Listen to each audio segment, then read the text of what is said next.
यदा यदा हि धर्मस्य ग्लानिर्भवति भारत अभ्युत्थानमधर्मस्य तदात्मानं सृजाम्यहं परित्राणाय साधूनां विनाशाय च दुष्कृतां धर्म संस्थापनार्थाय संभवामि युगे युगे।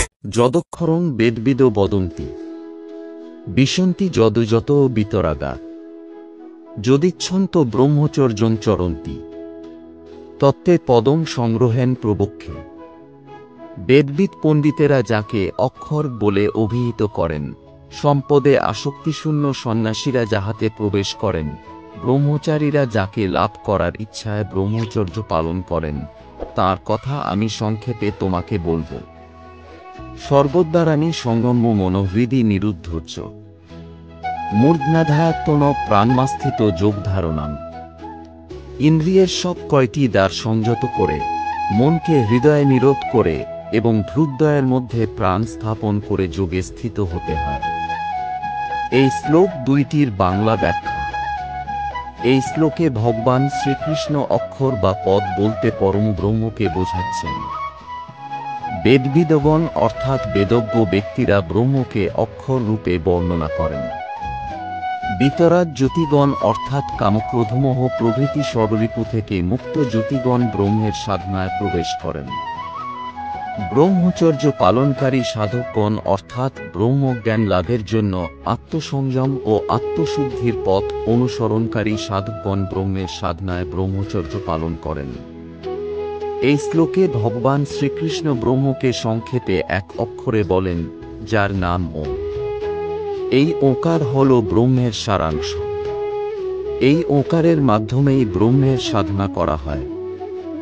বেদে ব্রহ্মকে অক্ষর বা পদ রূপে বর্ণনা করা হয়েছে।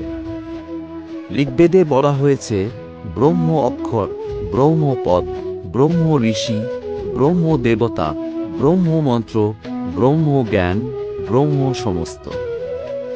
বিষ্ণু পুরাণে বলা হয়েছে ব্রহ্ম অক্ষর এক অভেদ্য, অদ্বিতীয়, অনাদি, অনন্ত, নিত্য, শুদ্ধ, সত্য, পরম, পূর্ণ, নিরাকার, নির্গুণ, নিরাশ্রয়, অজ্ঞাত, অব্যক্ত, অনশ্বর, অজর, অমর, অময়, অশোক, অবিনাশী, নিরঞ্জন, ব্রহ্মাণ্ডের পরম কারণ।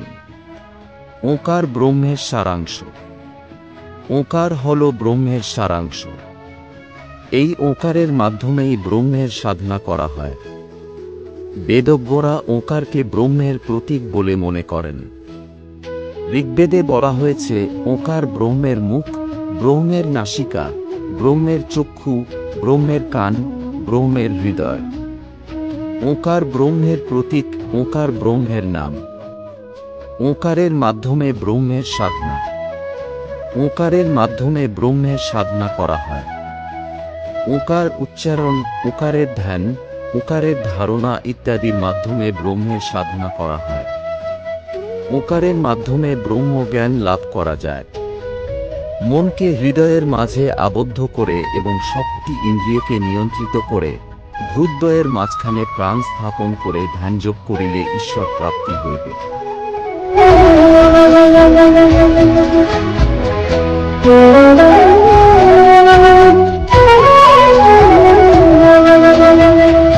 Thank you.